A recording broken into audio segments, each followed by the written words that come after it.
ගරුතර සංඝරත්නයන් අවසරයි. ගව ඝාතනය පිළිබඳ විද්වත් කතිකාව මේක විද්වත් කතිකාවකට වඩා රටටම ඉතාමත්ම වැදගත් මාතෘකාවක් වෙනවා හැම පැත්තකින්ම. ඒක නිසා රජයේ වෛද්‍යනායකගේ සංගමයේ Justice for Animals කියන සංවිධානයේ සමග විතරක් නෙවෙයි අපි OPA කියලා අපි හඳුන්වන වෘත්තීයවේදීන්ගේ විද්වත් වෘත්තිකයන්ගේ සංගමයත් එක්ක එකතු වෙලා අපි අපෙන් ගිලිහෙන පාරම්පරික ඥානය ජනගත කිරීම කියන වැඩසටහනේ හතරවෙනි තේමාව හැටියට අපි මේ ගව ඝාතනය පිළිබඳ විද්වත් කතිකාව ආරම්භ කරලා තියෙනවා. මීට ප්‍රථම අපි දැකපු දේ තමයි අපෙන් නිරෝගීකම ගිලිහෙනවා. සෞඛ්‍ය සේවයක් හැටියට ලංකාවේ සෞඛ්‍ය සේවය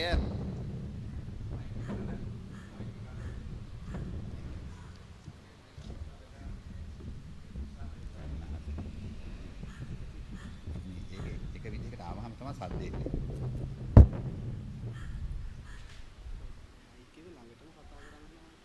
නැත්තම් ඉන්නේ නැහැ. අපේ ලංකාවේ සෞඛ්‍ය සේවය ජාත්‍යන්තර තලයේ ඉහළම සම්මාන ගන්නවා. ඒකට හේතුව තමයි අපේ මරණ අනුපාත ටික විශේෂයෙන්ම ළමා ලදරු මරණ අනුපාත මාතෘ මරණ අනුපාත ඇතුළු ඒ මරණ අනුපාත ලංකාවේ ජාත්‍යන්තර තලයේ ඉතාමත්ම ඉහළ සැසඳිය හැකි මට්ටමින් තිබෙන නිසා. නමුත් අපි තේරුම් නොගන්න දේ තමයි අපේ රටේ තිබ්බ නිරෝගීකම අපිට අහෝසි වෙමින් පවතිනවා. කොච්චරකට අහෝසි වෙනවද කියනවා නම් දියවැඩියාව පිළිකා විතරක් නෙමෙයි අලුතෙන් රෝග ඇවිල්ලා තියෙනවා. ඒ තමයි මේ අක්මාවේ තෙල් තැම්පත් වීම. ඉස්සර අක්මාව විනාශ කරගත්තේ බොහෝ විට මද්යසාර පාවිච්චි කරපු අය. දැන් එහෙම නොවන අය තමයි ඒ කියන්නේ මද්යසාර පාවිච්චිය හොඳයි කියනවා නෙමෙයි. මද්යසාරය පාවිච්චිය නිසා අපිට අහිමි වන මේ අක්මා සංඛ්‍යාවට වඩා සංඛ්‍යාවක් මද්යසාර නොවන හේතු නිසා නැත්නම් මද්යසාර හේතු අභිබවා ගිහිල්ලා තියෙනවා. අනිකුත් ආහාර නිසා සිද්ධ වෙන අක්මාවට සිද්ධ වෙන හානිය. ඒක නිසා අපි දකින දෙයක් තමයි මෙතන අපිට වෙන විනාශය පියවර 4කින් කියන්න පුළුවන්. පළවෙනි දේ තමයි අපේ ඉස්සර වැඩිහිටියන්ට වැළඳුණු මේ බෝනවන රෝග කියපු දියවැඩියාව, ඒ වගේම මේ කොලෙස්ටරෝල් කියලා නැත්නම් මේදේ වෙනස් වීම, ඒ නිසාම ඇති වෙන හෘද රෝග පිළිබඳ තත්වය, අධිරුධිර පීඩනය, පිළිකා සහ එවැනි රෝග ඉස්සර සාමාන්‍යයෙන් අවුරුදු 80 විතර වෙච්ච අයට වැළඳිච්ච රෝග හැටියට සැලකපු රට අද ඒ මැදිවියේ වයස අයට මේක හැදෙන්න පටන් අරන් තියලා තියෙනවා. ඒක සාමාන්‍ය දෙයක් බවට පත් වෙලා තියෙනවා. අපි රෝගීන්ගෙන් විස්තර අහනකොට සමහරුන්ගෙන් අම්මා මම ළමා රෝග නිසා අම්මගෙන් තාත්තගෙන් අපි අහපුවාම ලෙඩක් තියනවාද කියලා නෑ, ලෙඩක් නෑ, දියවැඩියාව විතරයි තියෙන්නේ කියනවා. එතකොට ඒක සාමාන්‍යකරණය වෙලා. එතකොට මේ මම අර සාමාන්‍ය මගේ ළඟ නී හැමර එක තියෙනවා. ඔළුවට එකක් ගහලා කියනවා දියවැඩියාව කියන්නේ බරපතල ලෙඩක්. ඉස්සර වැඩිහිටිය අයට හැදිච්ච. ඒ කියන්නේ මගේ සාමාන්‍ය දරුවෝ කියන්නේ දැන් ගේ අම්මලා කියන්නේ අවුරුදු 30 20 30 වයසේ ඉන්න අයනේ. ඒ අයට තියෙනවා කියන එක සාමාන්‍ය දෙයක්. සාමාන්‍යයෙන් 4 දෙනෙක්ගේ කෙනෙකුට තියෙනවා කියන එක තමයි අපේ අත්දැකීම. අත්දැකීම නෙමෙයි දත්ත තියෙන්නේ ඒ විදියට. එතකොට මේ මැදිවියට පැමිණිච්චාම කට්ටිය හිතුවා මැදිවියෙන් නතර වෙයි කියලා. නෑ, මෙම රෝග ටික පල්ලෙහාට ඇවිල්ලා දැන් දරුවන්ට වැළඳෙන තත්ත්වයට ඇවිල්ලා තියෙනවා. ඒ කියන්නේ කෙටියෙන් කියනවා නම් ළමා රෝහලේ දියවැඩියා සායන තියෙනවා. ළමා රෝහලේ පිළිකා සායන තියෙනවා. මීට අවුරුදු 5කට කලින් එහෙම සායන තිබ්බේ නැති සායන තියෙනවා. එතකොට ඔයාලට පේනවා එකක් පළවෙනි දේ තමයි අපේ බෝනවන රෝග නැත්තම් මේ අපිව මරණයටපත් කරන මේ රෝග වැඩි වෙමින් පවතින. කොච්චර වැඩි වෙනවද කියනවා නම් දැනට ලංකාවේ මරණ සිද්ධ වෙන වගේ 75 ඉක්ම වූ සංඛ්‍යාවක් සිද්ධ වෙන්නේ මේ රෝග නිසා. දෙවෙනි කාරණේ තමයි වැඩිවීම වැඩි වෙලා තියෙනවා. ඒ කියන්නේ වැඩි වෙනවා විතරක් නෙමෙයි වැඩිවීම වැඩි වෙනවා. ඒ කියන්නේ මීට අවුරුදු දශක දෙකකට කලින් රෝග වැඩිවීමේ ප්‍රවණතාවයක් තිබුණා ඊට වඩා වේගෙන් වැඩි වෙනවා. නිකන් කෙටියෙන් කියනවා නම් අධිබර සංඛ්‍යාව 1990 තිබේ ලංකාවේ 10%යි. 2015 වෙනකොට 60%යි. එතකොට 2020 වෙනකොට 70%යි. ඒතර පේනවා වැඩිවීම වැඩි වෙනවා. තුන්වෙනි කාරණේ තමයි මම කිව්වේ වයසින් අඩු අයට හැදෙන්න පටන් අරන් තියෙනවා. දැන් දරුවන්ටත් පටන් අරන් තියෙනවා. පස්වෙනි කාරණේ තමයි අලුත් ලෙඩ රෝග රාශියකට අපි හිමිකම් කියනවා. ඒ තමයි මේ අක්මාවේ තෙල් තැම්පත් වීමෙන් රෝග. ඒක නිසා අපිට නිරෝගිකම අහෝසි වෙනවා කියන එක අලුතෙන් කියන්න දෙයක් නෙමෙයි. එතකොට නිරෝගිකම අහෝසි වීම කොහොමද වෙන්නේ කියන එක ඒ හේතු කාරණා හරියට පැහැදිලි නොකිරීමේ උත්සාහයක් නැත්නම් මිනිස්සු වික්ෂිප්ත කිරීමේ උත්සාහයක් තියෙනවා. ඇයි මේක වෙන්නේ කියලා හැමෝම අහනවා. අනේ දන්නේ ඇයි මේ තරම් ලෙඩ වෙන්නේ කියලා. දන්නේ නැත්තේ නෑ හොඳටම දන්නවා. ප්‍රධාන දේ තමයි අපේ ආහාර වේල. ආහාර සහ පානත් අමතක කරන්න බෑ. එතකොට අපි විශේෂයෙන්ම මේ රට රජවරු පාලනය කරපු යුගයේ සભ્યත්වයේ තිබ්බා කියන එක කාරණයක්. ඊට අමතරව අපි කාපු ආහාරවලට එදා කියලා තියෙන්නේ බුද්ධ භෝග කියලා. බුද්ධ භෝග කියලා කියන්නේ අපේ කෙලෙස් පවා අඩු වෙන ආකාරයට තමයි ආහාර අරන් තියෙන්නේ. නිරෝගිකම අර්ථ දක්වලා තියෙන එදා අද විදිහට කායික මානසික සහ සමාජික නිරෝගිකම ඉන්නේ මේ ආයු බල සැප වර්ණ ප්‍රඥා කියන අංශ සියල්ල සපුරන දෙයකට තමයි ආහාරය කියලා තියෙන්නේ. එතකොට මේ කාරණා වලින් ගිලිහීම නිසා අපිට මේ නිරෝගිකම අහෝසි වෙනවා. ඒක නිසා තමයි අපෙන් ගිලිහෙන පාරම්පරික ඥානය ජනගත කිරීම කියන එක කරන්නේ විද්‍යාත්මක පදනමක ඉඳලා. එතකොට මහජනතාව අහන එකක් තමයි විද්‍යාත්මක පදනම අද තියෙන බටහිර විද්‍යාවෙන් පැහැදිලි කරලා දෙන්න කියලා. ඒ කාර්යයට තමයි අපි මේ යෙදිලා ඉන්නේ.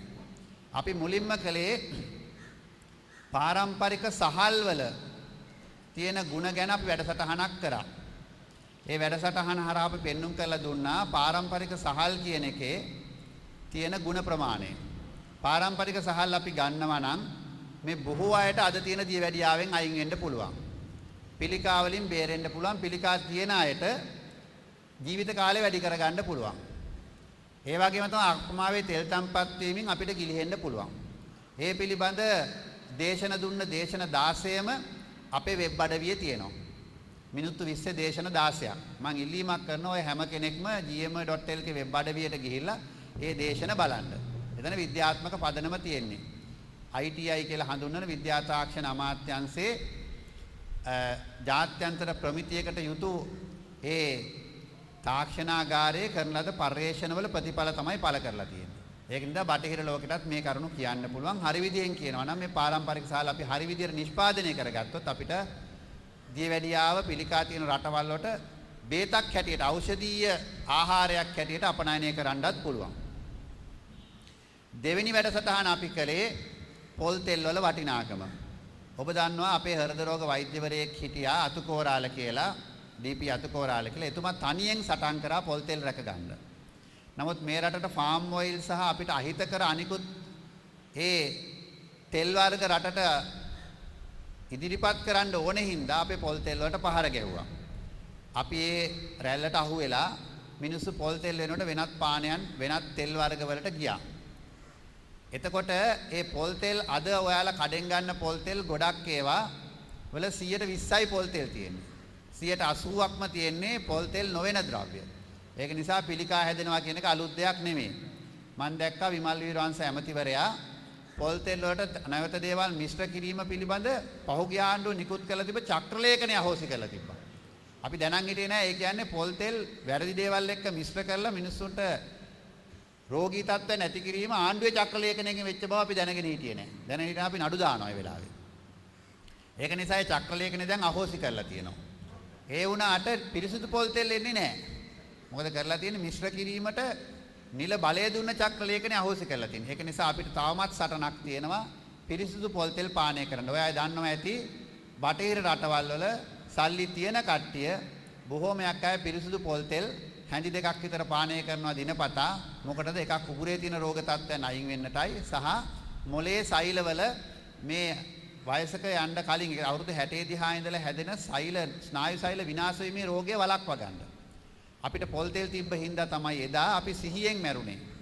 අද ගරු ස්වාමීන් වහන්සේ බටහිර ලෝකයේ 80න් මැරෙන එක තමයි ඒ අයගේ ක්‍රමවේදය. මම ඒක හරි හෝ වැරදි කියන්නේ නැහැ ක්‍රමවේදය. ඒ කියන්නේ සිහිය වයසට යනකොට එයාට බේත් වාගයක් දෙනවා සිහිය ටිකක් අඩු වෙන්න. ඒකලා සතුටුදායක මරණයක් කියලා තමයි ඒකට හඳුන්වන්නේ. අපේ අය මැරෙන දවසෙත් සිහියෙන් මැරිච්ච රටක් මේක. ඒතර එතනින් අපි ගිලිහිලා තියෙනවා. තුන්වෙනි දේ තමයි අපේ කිතුල්. අපි ඒකයි මේ ප්‍රතිඅපනයනයන්ට විරුද්ධ අපේ කිතුල් වල දියවැඩියා නාශක ගුණය ඊ타ත්ම ග්ලයිසීමික් ඉන්ඩෙක්ස් කියන අගය ඊ타ත්ම පහළ තියෙන්නේ. 22ත් 28ත් අතර පරාසය. ඒක නිසා ඒ කිතුල් පරිහරණය කරලා දැන් අපි දකිනවා අපි කෙටි කෑම කන්න එපා කියනවා. ෂෝට් ඊට්ස්. අපේ ඉතිහාසයේ තිබ්බ සියලුම ෂෝට් ඊට්ස් ටික පැණි රස ඒවා. පැණි වලලු, කැවුම්, මුං කැවුම්, අතිරස ඔක්කොම බ්‍රෑන්ඩඩ්. ඒවා කාලා හැදිච්ච නැති දියවැඩියාව දැන් හැදෙන්නේ ඇයි? අපි එදා හැදුවේ සීනි වලින් නෙමේ පිරිසුදු කිතුල් වලින්.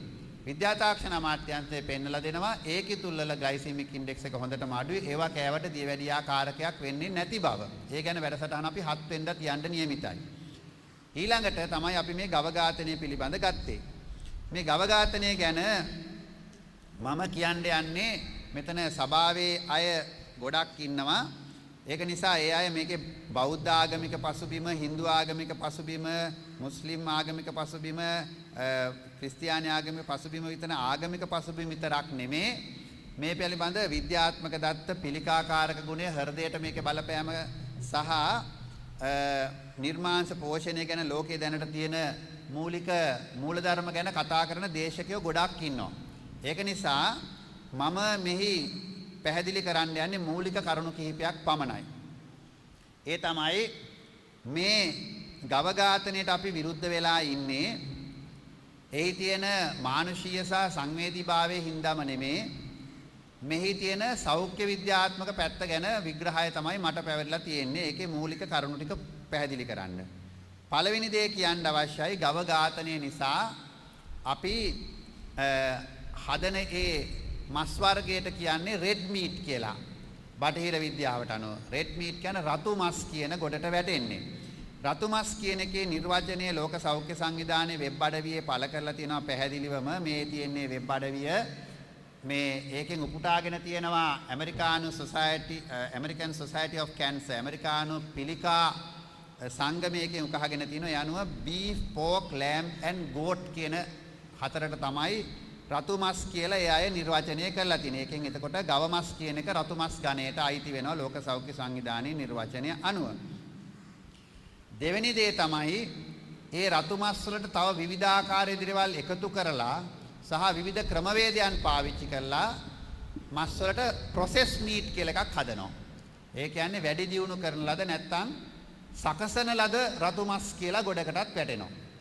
එතකොට සකසන ලද රතු මස් ලෝක සෞඛ්‍ය සංවිධානයේ පැහැදිලිව ඉදිරිපත් කරනවා. එයා ඒ අධ්‍යයනය බාර දෙනවා International Agency for Research on Cancer IARC කියන සංවිධානයට ලෝක සෞඛ්‍ය සංවිධානයේ බාර දෙනවා මේ කටයුත්ත පිළිබඳ විද්‍යාත්මක අධ්‍යයනය පළ කරන්නට කියලා. ඒ අනුව රටවල් 10කින් විද්‍යාඥයෝ 800 දෙනෙක් විසින් කරන ලද අධ්‍යයන මත පදනම් වෙලා ඒ අය මේ විදිහට දත්ත ඉදිරිපත් කරනවා. පෙන්눔 කරලා දෙනවා process red meat සකසන ලද ගව මස් රතු මස් පිළිකා පළවෙනි ගණයේ කැටගරි 1 පළවෙනි ගණයේ පිළිකා කාරකයක් බව ලෝක සෞඛ්‍ය සංවිධානයේ.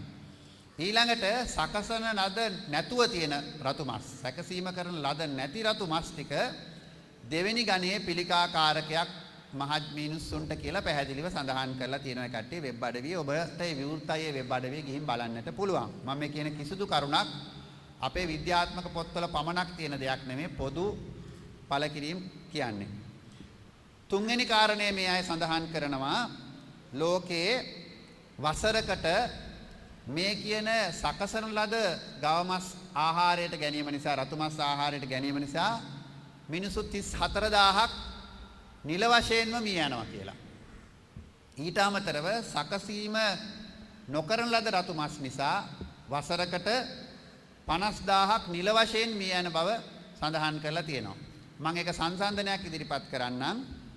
සිගරට් අරක්කු නිසා දල වශයෙන් මිය යන ගණනය වසරකට මිලියන 1යි.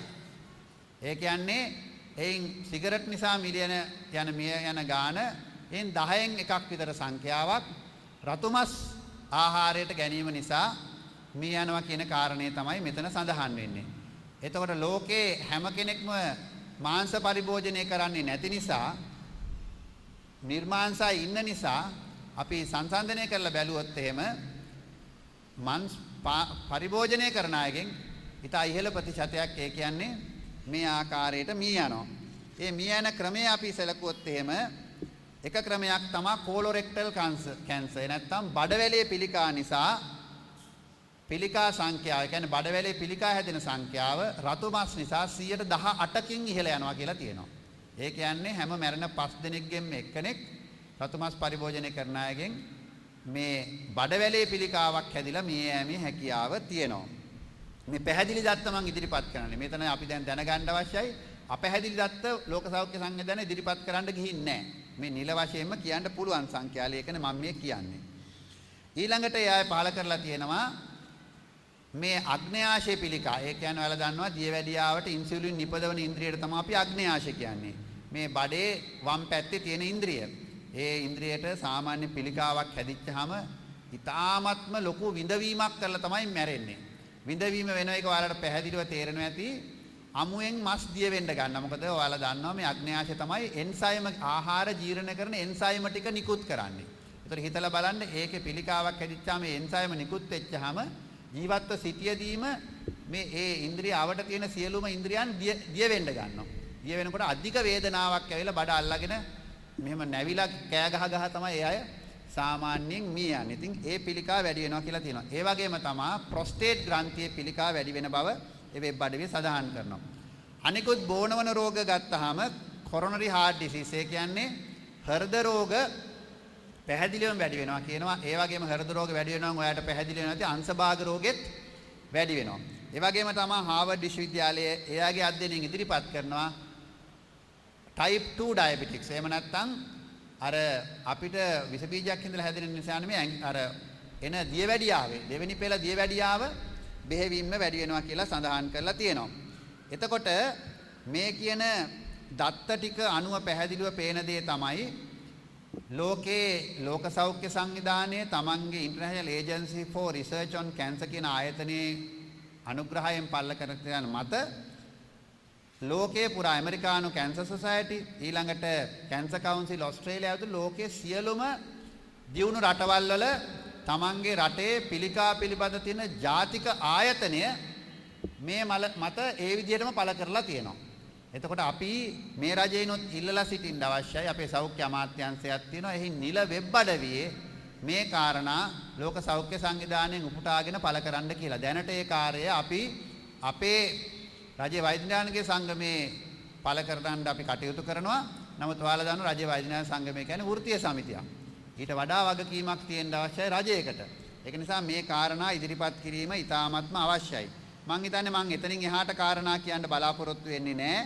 මොකද මෙතන ඒ පිළිබඳ විවිධ දත්ත දන්න විද්වත් අය ඉන්න නිසා ඒක නිසා මම මේ වැඩමුළුවට සියලු දෙනාම පිළිගන්නවා. ඒ වගේම අපි දකිනවා මේ වැඩමුළු ආරම්භයක් පමණයි. මීට වඩා දැනුම් තේරුම් තියෙන කට්ටිය මේ දැනුම් තේරුම් දැකලා මේ දේශන අහලා මේකට දායක වීම වැඩි වෙමින් පවතිනවා. ඒක නිසා අපි මේ වෙබ් අඩවියේ පළ කරන දේවල් ටික මෙතනින් පස්සේ තව ඉදිරිපත් කරන්න කැමති අයට හැකියන විදිහට මම හිතන්නේ නැවත තව මාස දෙකකින් විතර මීට වඩා තත්ත්වයේ දියුණු කරලාද වැඩමුළුවක් කරනවා නම් තමයි හොඳ. ඒ වගේම මම පිළිගැනීමේ අවසන් කොටස හැටියට ගරු ස්වාමීන් වහන්සේ ඔබ වහන්සේගෙන් අවසර ඉල්ලනවා. මම අපේ කලාකරුවන්ගේ වටිනාකම දිගින් දිගටම කතා කරා. මොකද ලෝකේ කොයි රටේවත් නැති තරම් වටිනා කලා ශිල්ප නිර්මාණය කිරීම අතීතයේ අපි ඉතිහාසයේ අපි දැක්කා. ඒක හින්දානේ ලෝකේ වැඩිම ලිඛිත ඉතිහාසයක් තියෙන රට ලංකාව. අපිට පස්සේ දෙවෙනියට ඉන්නේ චීනේ. චීනෙටවත් නෑ අපි තරම් ලිඛිත ඉතිහාසයක්. අපි ගත්තොත් එimhe ඉන්දියාව වගේ රටකට ඉන්දියාවට අවුරුදු 160යි.